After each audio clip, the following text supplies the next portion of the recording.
Quartel Canvete Studios apresenta As Crônicas de Spiderwick.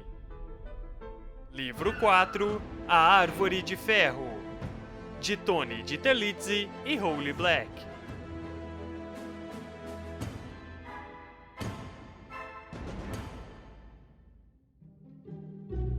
Capítulo 4, em que os gêmeos descobrem uma árvore completamente diferente. Os meninos caíram sobre uma rede de metal. Gemendo e chutando, Jared tentou levantar-se, mas não conseguia equilibrar-se. De repente, ele parou de lutar e levou um cutucão de seu irmão gêmeo na orelha. Simon, para! Olhe! Fungos brilhantes cobriam as paredes, formando manchas, iluminando os rostos de 3 homenzinhos, cuja pele tinha o mesmo tom acinzentado das pedras. As roupas eram pardas, feitas com tecidos rústicos, mas os braceletes prateados, em formas de serpentes, eram tão elaborados que pareciam vivos ao redor de seus braços finos. Os colares eram confeccionados com fios de ouro, tão delicados que pareciam de seda, e os anéis eram tão lindos que seus dedos imundos pareciam brilhar. O que temos aqui? Prisioneiros? Disse um dos anões. Raramente temos prisioneiros vivos. Os anões. Sussurrou Jared ao irmão. E eles não parecem estar muito alegrinhos. Simon sussurrou de volta. O segundo anão esfregou vários fios do cabelo de Jared entre os dedos e virou-se para o que havia falado antes. Eles não são muito extraordinários, não é mesmo? O negro dos cabelos é opaco e sem graça. A pele não é suave ou branca como neve. Acho que eles têm defeito de fabricação. Nós faríamos criaturas muito melhores do que estas. Jared riu, sem muita certeza daquilo que o anão queria dizer. Novamente, ele desejou ter o guia. Lembrava-se apenas de que os anões eram excelentes artesãos, e o ferro, que tanto machucava os outros seres fantásticos, não os incomodava. O canivete seria inútil como arma, mesmo que não tivesse sido confiscado. Viemos procurar nossa irmã. Queremos fazer uma troca. Disse Jared. Um dos anões deu uma risadinha, mas Jared não saberia dizer qual deles. Fazendo um ruído, outro anão colocou uma gaiola de prata debaixo da rede. Cortin disse que vocês viriam. Ele está muito ansioso para conhecê-los. Ele é uma espécie de rei dos anões ou algo parecido? Perguntou Simon. Os anões não responderam. Um deles puxou uma maçaneta esculpida e a rede se abriu. Os 2 meninos se despencaram dentro de uma grande gaiola. As mãos de Jared e os joelhos doeram de novo. Ele deu um soco no chão de metal. Jared e Simon permaneceram em silêncio enquanto eram conduzidos através das cavernas, de ar frio e paredes úmidas. Eles podiam ouvir o som de martelos cada vez mais alto e mais nítido agora que estavam debaixo da terra, e o ruído de algo que deveria ser uma fogueira imensa. Acima deles, no escuro, manchas fosforescentes e sombrias revelavam pontas de largas estalactites que pendiam do teto formando uma floresta de pingentes de gelo. Passaram por uma gruta onde morcegos guinchavam do alto, cujo solo era escuro e fedido por causa dos dejetos. Jared tentou conter um tremor. Quanto mais se aprofundavam, mais fria ficava a caverna. Às vezes, Jared via sombras que se modificavam no escuro e ouvia batidas erráticas. Enquanto se deslocavam por um corredor estreito, passando por colunas que pingavam, Jared respirava umidade, um cheiro mineral que lhe dava alívio depois do fedor dos morcegos. O próximo aposento parecia estar repleto de pilhas de objetos de metal empoeirados. Um rato dourado com olhos de safira saltou fora de um cálice de malaquita para observá-los. Um coelho prateado estava ao lado dele, com uma chave de dar corda pendurada no pescoço, enquanto um único botão de lírio platinado se abriu, depois se fechou, abrindo-se novamente. Simon olhou para o rato de metal com vontade de apanhá-lo. Depois, os meninos foram levados até uma grande caverna, onde viram anões esculpindo estátuas de outros anões, dentro de paredes de granito. Uma luz súbita de lanterna feriu os olhos de Jared, mas, enquanto ele ia passando pelos anões, pensou ter visto um dos braços esculpidos mover-se. Dali, foram conduzidos a um espaço enorme onde uma árvore maciça crescia. O tronco espesso subia até perder-se nas sombras, os galhos formando uma copa imensa. O ar enchia-se de um estranho canto de passarinhos metálicos. Mas isso não pode ser uma árvore. Disse Simon. Não há sol. Sem sol não acontece a fotossíntese. Jared deu uma espiada no tronco. Ela é de metal. Disse ele, percebendo que as folhas eram todas de um prateado metálico. No alto da árvore, um pássaro de cobre batia suas asinhas mecânicas e os fitava com olhos frios, projetados para fora. A primeira árvore de ferro. Disse um dos anões. Vejam, mortais, uma beleza que nunca será extinta.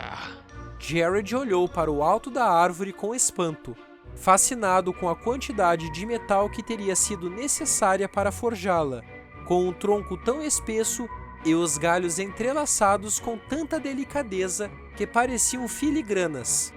Cada folha de metal era única, cheia de veias e curvada como um verdadeiro vegetal. Por que vocês nos chamam de mortais? Perguntou Jared.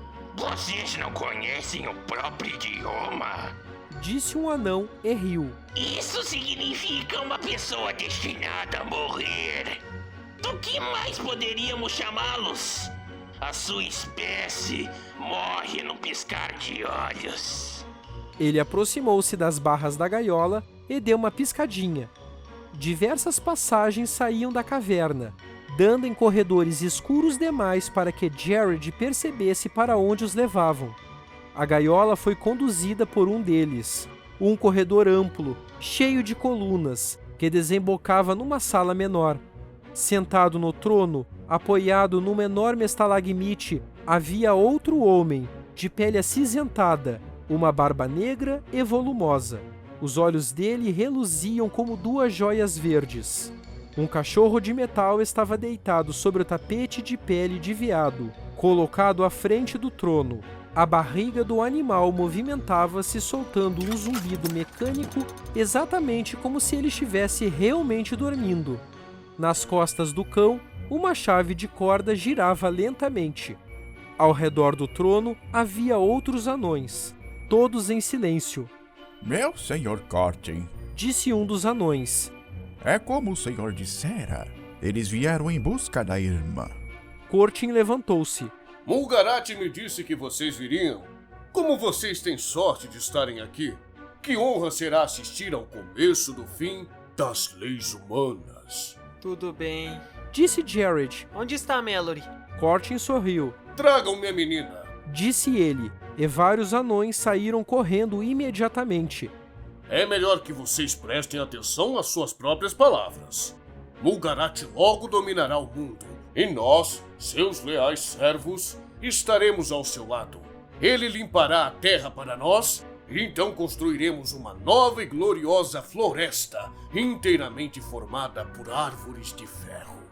Nós reconstruiremos o mundo com prata, cobre e ferro. Simon engatinhou até a ponta da gaiola. Isso não faz o menor sentido. O que vocês vão comer? Como vocês vão respirar sem as plantas para fazer oxigênio? Jared sorriu para Simon. Às vezes não era tão ruim ter um irmão gêmeo metido a sabe-tudo.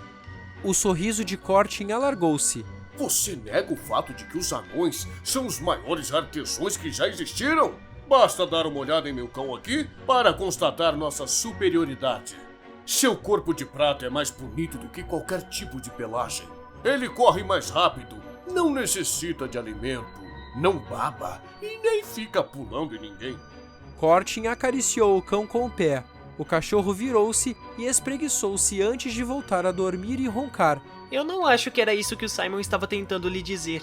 Começou Jared, mas foi interrompido por 6 anões que entraram na sala, carregando uma caixa de vidro comprida nos ombros. Mallory!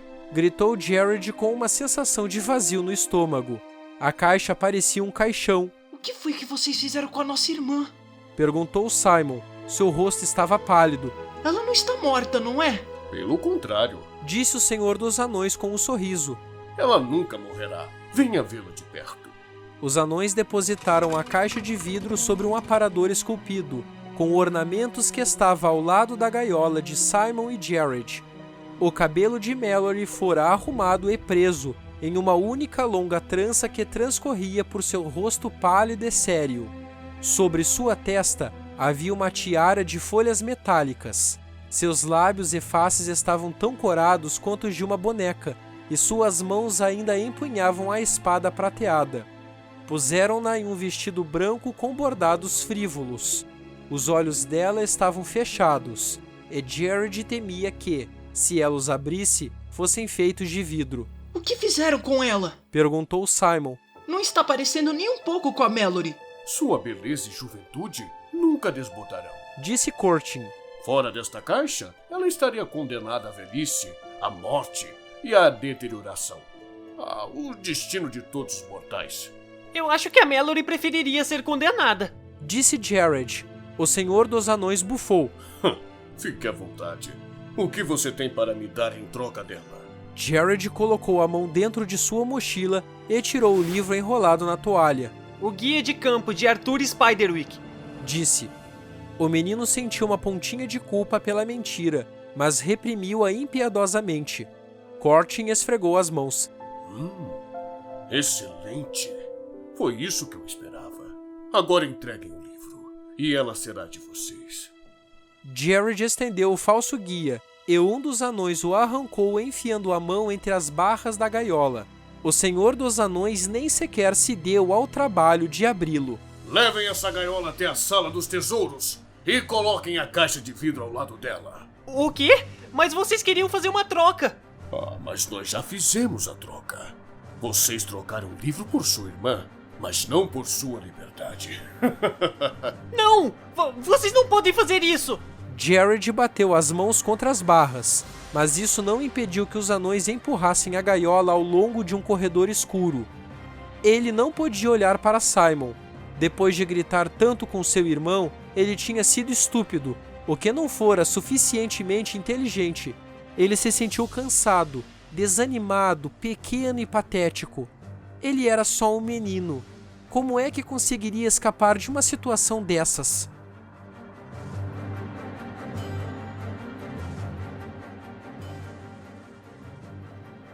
As Crônicas de Spiderwick, Livro 4, A Árvore de Ferro.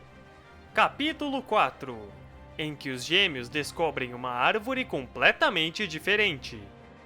Conta com as vozes de Paulo Piazza como Jared Grace, Andy Fonseca como Simon Grace, André Mota como Rei Curtin, Gabriel Tillman como Anão 1, Diego Piana como Anão 2, Márcio Oliveira como Anão 3. Direção: Lucas Saguista. Narração: Lucas Saguista. Tradução: Heloísa Pietro. Edição de áudio e sonoplastia: Paulo Piazza. Revisão: Andy Fonseca. Encerramento: Paulo Piazza. Essa é mais uma produção do Quartel Canvete Studios.